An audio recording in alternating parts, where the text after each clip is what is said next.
Assalamualaikum warahmatullahi wabarakatuh. Salam bahagia untuk kita semua.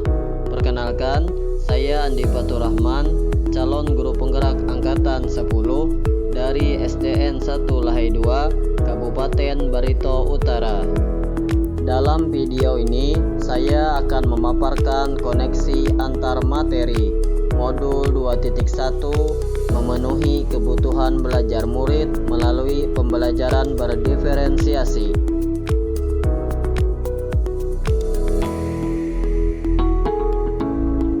Apa yang dimaksud dengan pembelajaran berdiferensiasi? Pembelajaran berdiferensiasi adalah usaha guru untuk menyesuaikan proses pembelajaran di kelas untuk memenuhi kebutuhan belajar individu murid. Seorang guru harus melakukan upaya yang konsisten untuk merespon kebutuhan belajar murid. Lalu, bagaimana pembelajaran berdiferensiasi dapat dilakukan di kelas? Pembelajaran berdiferensiasi dapat dilakukan di kelas dengan cara sebagai berikut. Guru harus memahami dan mendefinisikan tujuan pembelajaran secara jelas.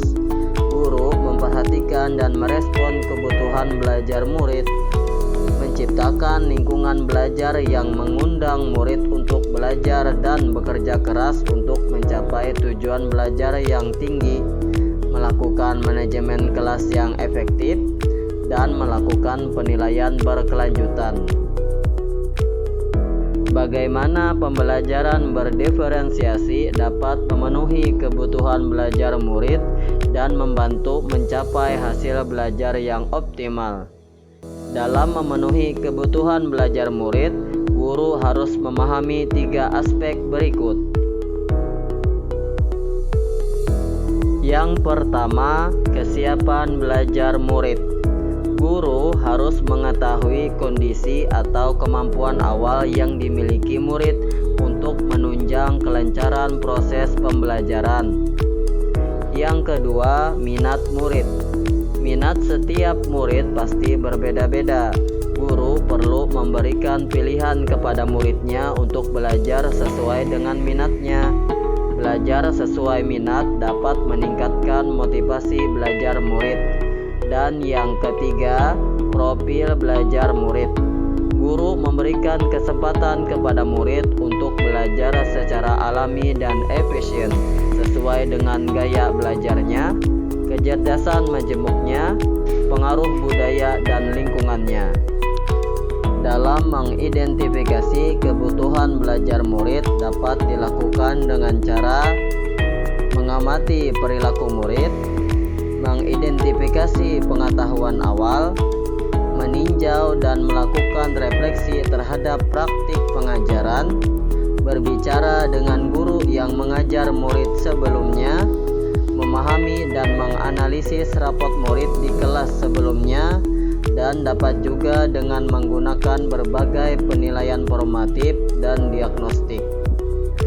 Kemudian guru juga dapat menerapkan 3 strategi diferensiasi, diantaranya diferensiasi konten, diferensiasi proses, dan diferensiasi produk.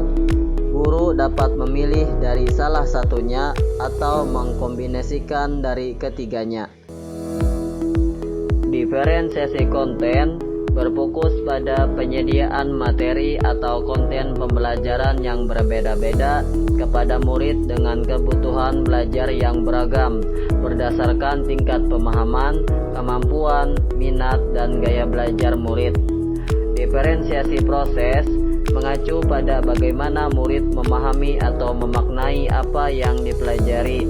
Guru perlu memvariasikan proses belajar agar beragam sesuai dengan kebutuhan murid. Diferensiasi produk ialah berupa bukti yang menunjukkan apa yang murid telah pahami dengan cara memodifikasi produk sebagai hasil belajar murid. Bagaimana koneksi antar materi pembelajaran berdiferensiasi dengan modul lain di pendidikan guru penggerak yang pernah dipelajari?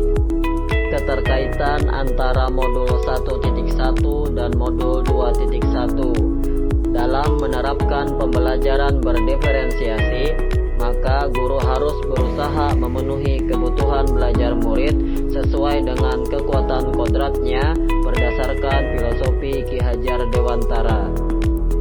Keterkaitan antara modul 1.2 dan modul 2.1 dalam melakukan pembelajaran berdiferensiasi, seorang guru penggerak harus berpihak pada murid, reflektif, mandiri, kolaboratif, dan inovatif untuk menciptakan pembelajaran berdiferensiasi yang dapat memenuhi kebutuhan belajar murid.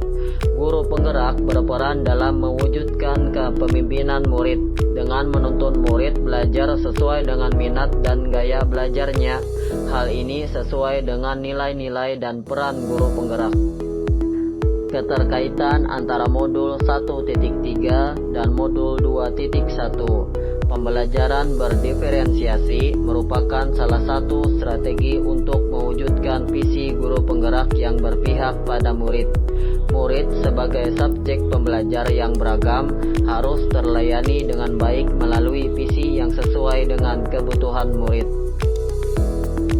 Dan yang terakhir, keterkaitan antara modul 1.4 dan modul 2.1 dalam pelaksanaan pembelajaran berdiferensiasi antara guru dan murid harus ada kesepakatan kelas terlebih dahulu agar proses pembelajaran dapat berjalan dengan baik sesuai dengan nilai-nilai budaya positif. Demikian pemaparan koneksi antar materi modul 2.1. Semoga bermanfaat. Terima kasih. Salam bahagia untuk kita semua. Wassalamualaikum warahmatullahi wabarakatuh.